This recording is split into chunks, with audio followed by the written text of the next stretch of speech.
Nerd alert!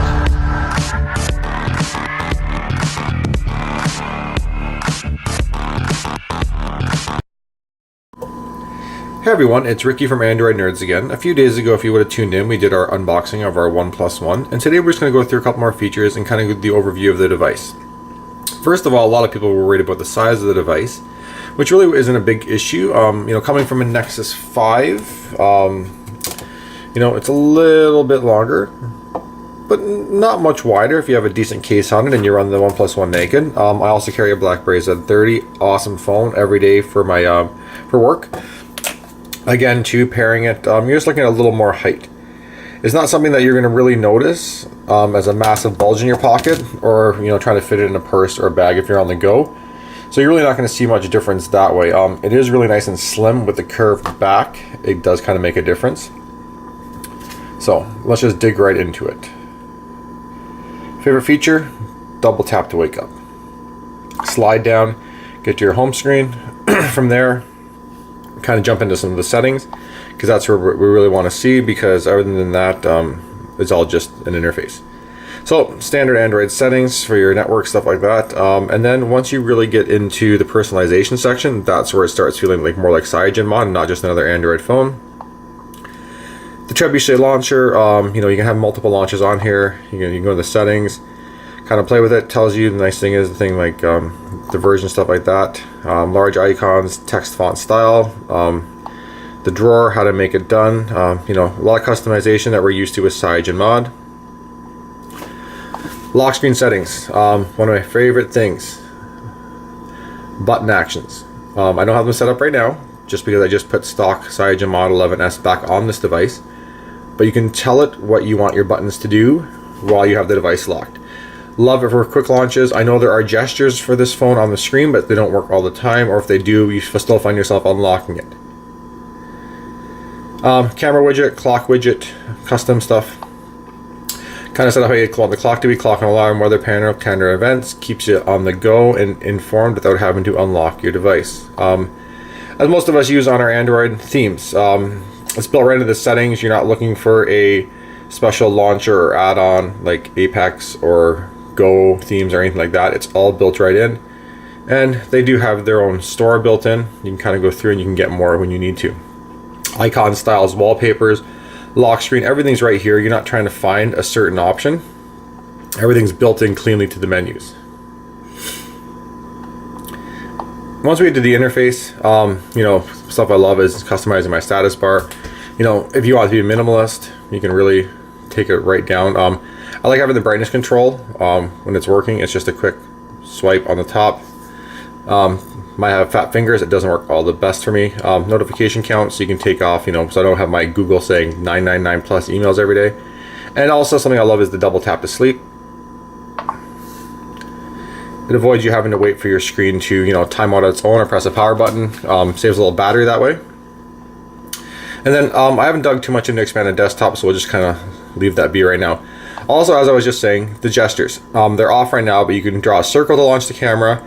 You can kind of use your fingers to change tracks left and right if you're using the stock music player, or draw a V to launch the Torch app, which is their flashlight. Sorry about that. From there, standard device stuff, all your sound settings. With a little more in depth, you can really, set it up. It's all the customization that we're used to from a rooted device, but with the customization of not rooting the device. You're not going to break your warranty. You're not going to trip any flags. You can set your screen color up. The warmth. I know a lot of people. Some people have said that, they have a little yellow band at the bottom. I haven't experienced that. But again, too, it's just in how you have the screen set up. At least this way you can adjust it, so you're not worried about it. From there, again, the buttons. Some people do prefer the home screen button on the bottom of the device, not as physical buttons.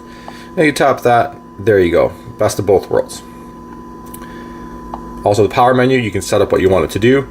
Some people like having their screenshot there. I'm personally, hit the volume button, hit the power button, I'm good to go. Just old school like that, I guess. Kind of more stuff, but again, long press actions, those are my favorite. Launch stuff on the fly with just, a simple long touch. Done.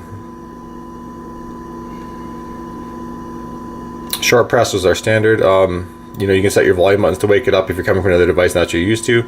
Playback control, I like this because I like using Slacker, Spotify, Pandora. It really lets me, you know, not have to unlock my phone, double tap, hit next. It's all good.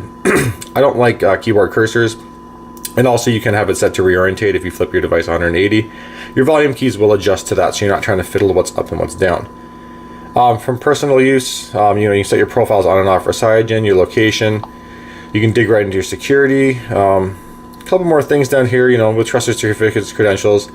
Also with Cyanogenmod, if you are using SMS a lot or text messaging and you're messaging to another Cyanogenmod member, they can actually set special encryption for extra security, and that's what people are more concerned about.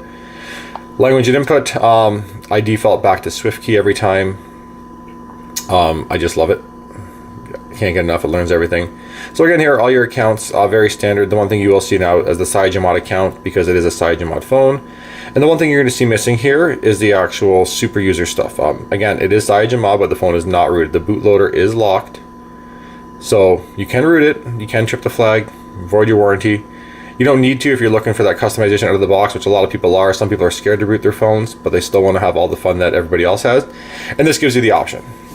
So again, too, we can kind of see here at the bottom, Cyanogenmod put their own little, you know, theme pack on there for the trebuchet launcher. A little different. Some of their stuff is done, new icons. Overall with the phone, to say I'm extremely pleased would be an understatement. The phone has been phenomenal. Coming from an Nexus 5, having to charge it, you know, twice a day, this battery has lasted me from 7 a.m. to 11 p.m. with still 30% left. I run the screen on 100% brightness because why would I have a big 5-inch screen, or 5.5-inch screen, sorry, and not run it at 100% brightness? I don't like having to run my screen at 30%. It looks dull. People aren't impressed by it. What, to get an extra 20% battery for the day? Also, too, the speakers on this thing. They are just, you know, one directional speakers on the bottom. Some people might say stereo because there is a left and a right, but they are one directional compared to true stereo like the Z30, where there's one on the top and the bottom. But they're loud.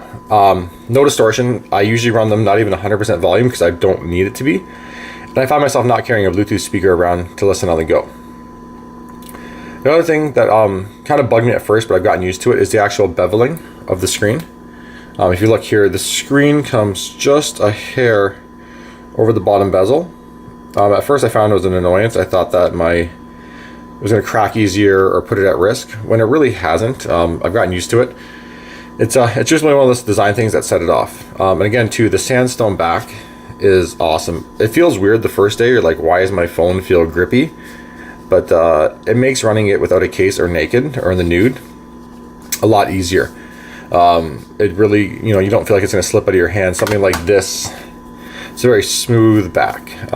You know, sometimes I wash my hands, I want to get back on my phone quickly, because if I'm in the kitchen cooking, playing around, I feel like it's wet, it's going to slip. Also, too, it's just one of those things where even if you bump into someone, you know, just that instant where your hands might be greasy, and it might come out. Pardon me. But overall, the OnePlus One, definitely, as they stated, flagship killer so far. Nothing on this phone have I not been impressed with, or been like, wow, how did they pack that into a value handset? And again, I only say value because it's under the $400 mark with shipping in US dollars to get what would be, I would say, the best smartphone on the market at this point. Now, some people could say the M8 is better, the Note 3 is better, but you're looking at a $750 phone. I come from a Note 3, love the size, was like, did I really just spend almost $800 Canadian on this device from Rogers?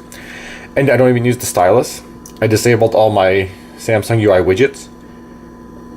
I did. This phone, $350, I would say can directly compete with the Note 3 if you're not a stylus user. You know, a couple conversations I've had with Note 3 users. Oh, but I'm going to miss the quick icons, the quick launches, AirPlay. Well, you can do it all here, just through different settings, you know, long press the home button, stuff like that. I would definitely put this up against all the phones on the market right now. And again, too, I might not crush them, but it'll come close. And, you know, OnePlus One did an excellent job. I'll be back in a few days. I'm going to reroute this device, go into some more settings, try a couple of ROMs, and I'll come back and let you guys know how I feel. But again, it's Ricky from Android Nerds. I just want to thank you for watching this video of our quick walkthrough of the OnePlus One.